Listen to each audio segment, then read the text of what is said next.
নমস্কার বন্ধুরা, আমরা দৈনন্দিন জীবনে যে সমস্ত খাবার খাই তার মধ্যে সবথেকে যদি আনহেলদি এবং আমাদের শরীরের জন্য ক্ষতিকারক কোনো খাবার বলা হয়ে থাকে তো সেটা হলো চিনি, সুগার অর্থাৎ হোয়াইট সুগার বা রিফাইন্ড সুগার। তাই আমাদের ডায়েট থেকে চিনিকে বাদ দেওয়ার কথা কিন্তু আমরা অনেকেই অনেক সময় ভেবেছি এবং তার সঙ্গে আমরা এটাও ভেবেছি যে চিনি যদি আমরা বাদ দিয়ে দিই তার রিপ্লেসমেন্ট কী হবে বা তার বদলে আমরা কী খাবো। এবং এখানে সর্বপ্রথম আমাদের যে জিনিসের কথা মনে আসে সেটা হলো গুড় অর্থাৎ জ্যাগারি। আমাদের মনে প্রশ্ন চলে যে আমরা এই চিনির বদলে গুড় কি ইউজ করতে পারবো। আজকের এই ভিডিওতে আমি আপনাদেরকে বিস্তারিত জানাতে চাই যে আপনারা চিনির বদলে গুড় বা জ্যাগারিকে খেতে পারবেন কিনা, এটা খেলে আপনাদের চিনির থেকে ক্ষতি কম হবে কিনা বা আপনারা লাভবান হবেন। এবং আমি যে বিষয়গুলো আপনাদেরকে জানাবো সেগুলো জানার পর আপনারা নিজেরাই কিন্তু ডিসাইড করতে পারবেন যে আপনাদের চিনির বদলে গুড় খাওয়া প্রয়োজন কিনা বা চিনির রিপ্লেসমেন্ট গুড় হতে পারে কিনা। তার সঙ্গে আপনারা এটাও জানতে পারবেন কতটা পরিমাণে খাবেন, কিভাবে খেলে বেনিফিট পাবেন, সেই সমস্ত ব্যাপারে কিন্তু ডিটেলস জানাবো। তাই বন্ধুরা, আজকের ভিডিওটি কিন্তু আপনাদের প্রত্যেকের জন্য অত্যন্ত গুরুত্বপূর্ণ হতে চলেছে এবং একটা বেশ সুন্দর প্রশ্ন যেটা আমাদের সবার মনেই থাকে তার উত্তর বা সমাধান খোঁজার আমরা আজকে চেষ্টা করব। তাই বন্ধুরা, ভিডিওটি আপনাদেরকে শেষ পর্যন্ত দেখার অনুরোধ রইল। গুড় বা জ্যাগারিকে আমরা প্রথমত সুগার বা আমরা যে সাদা যে চিনি খাই তার অল্টারনেটিভ হিসেবে ইউজ করতে পারি এবং গুড়ের মধ্যে কিন্তু বেশ কিছু পুষ্টিগুণ বা নিউট্রিয়েন্টস উপাদান রয়েছে, যেরকম কি না iron, magnesium, potassium, vitamin C, calcium, vitamin বি1 এবং ভিটামিন বি6। এক্ষেত্রে যদি আমরা গুড় বা জ্যাগারিকে চিনির সঙ্গে তুলনা করি তাহলে দেখা যাবে যে চিনি হলো এমটি ক্যালোরি অর্থাৎ শূন্য ক্যালোরি। এর মধ্যে ক্যালোরি তো আপনি পাবেন কিন্তু কোনো পুষ্টিগুণ নেই অর্থাৎ কোনো নিউট্রিয়েন্টস নেই। সেক্ষেত্রে উল্টো দিকে আবার গুড়ের মধ্যে কিন্তু আপনি পুষ্টিগুণ বা নিউট্রিয়েন্টস পাচ্ছেন, তার সঙ্গে ক্যালোরি পাচ্ছেন, অর্থাৎ চিনি আপনার কিন্তু কোনো উপকার করবে না, শুধু আপনি ক্যালোরিটুকুই পাবেন। সুতরাং এই প্রাথমিক আলোচনা থেকে আমাদের মনে হতে পারে যে গুড় চিনির থেকে ভালো। এগুলো বাদ দিয়েও কিন্তু গুড়ের মধ্যে ফেনোলিক কম্পাউন্ড নামে এক ধরনের কম্পাউন্ড পাওয়া যায় যা আমাদের শরীরে যে অক্সিডেটিভ স্ট্রেস তৈরি হয় তাকে কমাতে সাহায্য করে এবং আমাদের শরীরের যে রোগ প্রতিরোধক ক্ষমতা তা বাড়াতে হেল্প করে কিছুটা। এছাড়াও গুড় আমাদের হজম শক্তিকে আরও ভালো করতে বা আমাদের হজমকে আরও ঠিকঠাক করতে সাহায্য করে এবং শরীরের যে টক্সিনগুলো তৈরি হয় সেগুলোকে বাইরে বের করতেও কিন্তু হেল্প করে। সুতরাং এই সমস্ত আলোচনা থেকে ওভারঅল যদি দেখা যায় তাহলে কিন্তু গুড় চিনির থেকে অনেকটাই দেখা যাচ্ছে এগিয়ে রয়েছে বা ভালো। কিন্তু প্রশ্ন আসে এখানেই আপনাদেরকে জানাতে চাই যে এর পরের যে ব্যাপারগুলো বলবো সেগুলো হলো সবথেকে গুরুত্বপূর্ণ, যে আমরা গুড়কে তাহলে কি চিনির বদলে রিপ্লেস করতে পারবো বা চিনির বদলে আমরা খেতে পারবো।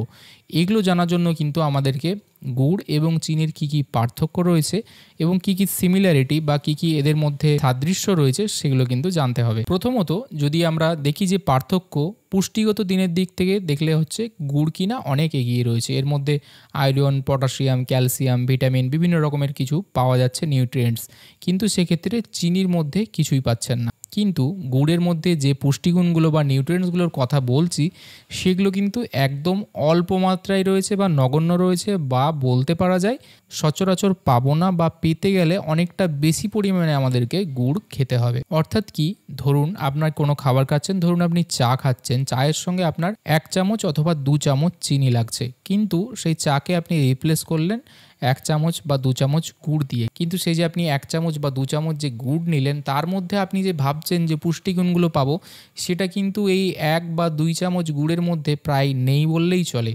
অর্থাৎ সেই পুষ্টিগুণ পেতে গেলে আপনাকে অনেকটা বেশি পরিমাণে গুড় খেতে হবে। তাই চিনির বদলে আপনি এই ভেবে যদি গুড় খান যে আপনি এর মধ্যে যে পুষ্টিগুণগুলো আছে সেগুলো পাচ্ছেন, তাহলে কিন্তু এটা ভুল ধারণা আপনাদের।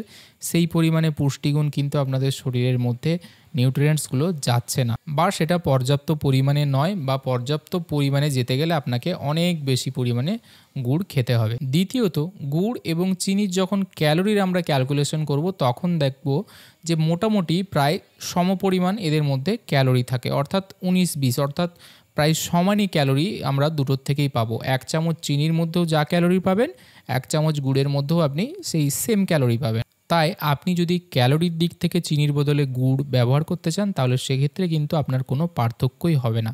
তাই কেউ যদি মোটা থেকে রোগা হতে চাইছেন বা আপনি মোটা হয়ে যাচ্ছেন বলে চিনি খাবেন না, ক্যালোরি বেশি চলে যাবে তার জন্য আপনি গুড় খাবেন, তাহলে কিন্তু আপনার সেটাতে কোনো হেল্প হবে না, কারণ দুটোতে ক্যালোরি যদি আপনি কাউন্ট করেন একই পরিমাণে থাকবে। এবারে এখানে একটা ব্যাপার আপনাদেরকে মনে রাখতে হবে যে চিনি স্বাদে যতটা মিষ্টি, গুড় কিন্তু ততটা মিষ্টি নয়। অর্থাৎ আপনার ধরুন কোনো খাবারে 1 চামচ চিনি নিলেই যে মিষ্টতা বা যেটা আপনার দরকার সেটা আপনি পেয়ে যাচ্ছেন, কিন্তু গুড় যদি সেক্ষেত্রে নেন 1 চামচে কিন্তু সেই মিষ্টতা আপনি পাবেন না। সেক্ষেত্রে আপনাকে 2 থেকে 3 চামচ নিতে হবে। এবারে আপনি সেই টেস্ট বা মিষ্টতা পেতে যখনই 2 থেকে 3 চামচ গুড় নিয়ে নিলেন, তখন কিন্তু ক্যালোরিটাও সেম 2 থেকে 3 ডবল হয়ে যাবে। অর্থাৎ চিনির থেকে তুলনামূলক অনেক বেশি ক্যালোরি আপনি গ্রহণ করবেন। অর্থাৎ আপনি যদি ভাবেন যে গুড় খেলে মোটা হবেন না, কম ক্যালোরি যাচ্ছে, তাহলে কিন্তু ব্যাপারটা তা না। আপনাকে কোয়ান্টিটি একই রাখতে হবে। কোয়ান্টিটি আপনি যদি স্বাদের দিকে বেশি, মিষ্টতার দিকে ফোকাস করেন, তখনই কিন্তু গুড়ের পরিমাণ অনেক বেশি যাবে, শরীরে আপনার প্রয়োজনের তুলনায় অনেক বেশি ক্যালোরি যাবে। সুতরাং এই দিক থেকেও আপনি লাভবান হবেন না। তবে গুড়ের মধ্যে একটা ভালো জিনিস বা ভালো গুণ রয়েছে, তা হলো কি না, এটা কমপ্লেক্স কার্বোহাইড্রেট, যেটা কিন্তু চিনি নয়। কমপ্লেক্স কার্বোহাইড্রেটের একটি সুবিধা কি, এটা যখন আমাদের শরীরে যায় তখন হজম হতে বেশি সময় লাগায় এবং আমাদের শরীরে যে রক্তের মধ্যে গ্লুকোজ বা সুগারের যখন মিশে সেটাও কিন্তু সময় বেশি লাগায়। অর্থাৎ হঠাৎ করে যে সুগার বেড়ে যাওয়া বা গ্লুকোজের পরিমাণটা অনেক বেড়ে যাওয়ার যে ব্যাপার, সেটা কিন্তু কমপ্লেক্স কার্বোহাইড্রেট হওয়ার জন্য গুড়ের মধ্যে কিন্তু সেটা অতটা হয় না, যেটা কিন্তু চিনির ক্ষেত্রে হয়। সেটাকে কিন্তু সুগারের মাত্রা হঠাৎ করে কিন্তু স্পাইক করে। সুতরাং এই আলোচনা বা এই ফ্যাক্টগুলো দেখার পর আপনারা অবশ্যই বুঝতে পারছেন যে চিনি এবং গুড় এই দুটোর মধ্যে কিন্তু বিশেষ কোনো পার্থক্য নেই। তবে আমার পরামর্শ থাকবে, মিষ্টি জিনিস, চিনি, রিফাইন্ড সুগার, এগুলো যদি ছাড়তেই হয় তাহলে সেগুলোকে সম্পূর্ণরূপেই বাদ দেওয়া উচিত। এর কোনো পরিবর্তন খোঁজা উচিত না যে আমি চিনির বদলে গুড় খেলাম, সেটা কিন্তু প্রয়োজন নেই। আপনি চিনি ছাড়াই, অর্থাৎ মিষ্টতা, এই স্বাদটাকে আপনি ত্যাগ করতে পারলে সবথেকে ভালো হয়। এবং আপনারা যারা ভাবছিলেন যে চিনির বদলে গুড় খাবেন বা যারা চিনির বদলে গুড় অলরেডি খাচ্ছেন, আশা করি তাদের জন্য বিষয়টা আমি পরিষ্কার করতে পারলাম এবং আপনারা এখান থেকে কিন্তু একটা ডিসিশন নিতে পারবেন। তবে গুড় আপনারা ইউজ করতে চান, শুধু একটা জিনিসই খেয়াল রাখবেন যে গুড় কিন্তু স্বাদের দিকে বা মিষ্টতার দিকে যদি খেয়াল করেন, তখন পরিমাণে আপনার অনেক বেশি খাওয়া হয়ে যাবে এবং আপনার কিন্তু ক্যালোরি অনেক বেশি চলে যাবে। সেটা কিন্তু পরিবর্তে চিনির থেকে ক্ষতির পরিমাণ অনেক বেশি করে দেবে। কারণ যখনই ক্যালোরি বেশি যাবে তখনই কিন্তু সেটা বার্ন হবে না, বা আপনি একসঙ্গে অনেকগুলো ক্যালোরি খাবেন কিন্তু বুঝতে পারবেন না। এবং ক্যালোরি বেশি যাওয়া মানেই প্রয়োজনের তুলনায় বিভিন্ন রকমের সমস্যা দেখা দিতে পারে। আশা করি আজকে আপনি গুড় বা চিনি, এই যে দুটোর মধ্যে দ্বন্দ্ব, কোনটা খাবেন সেই ব্যাপারটা পরিষ্কার করতে পারলাম। এবং আজকের ভিডিওটি আশা করি আপনাদের ভালো লেগে থাকবে এবং উপকারে আসবে। ভিডিওটি যদি ভালো লেগে থাকে এবং উপকার আসে তাহলে অবশ্যই লাইক করবেন, কমেন্ট করবেন এবং শেয়ার করবেন আপনাদের বন্ধুবান্ধবদের সঙ্গে। এবং আমার চ্যানেলটি যদি এখনও সাবস্ক্রাইব না করে থাকেন তাহলে চ্যানেলটি অবশ্যই সাবস্ক্রাইব করে বেল আইকনটা প্রেস করে দেবেন, যাতে করে এরকম হেলথ রিলেটেড আরও ইনফরমেটিভ ভিডিও আপলোড হওয়ার সঙ্গে সঙ্গে আপনারা নোটিফিকেশন পেয়ে যান। আজকে এই পর্যন্ত হলো বন্ধুরা, দেখা হবে পরে আবার এরকম একটি ভিডিওতে। ততদিন ভালো থাকবেন, সুস্থ থাকবেন, ধন্যবাদ।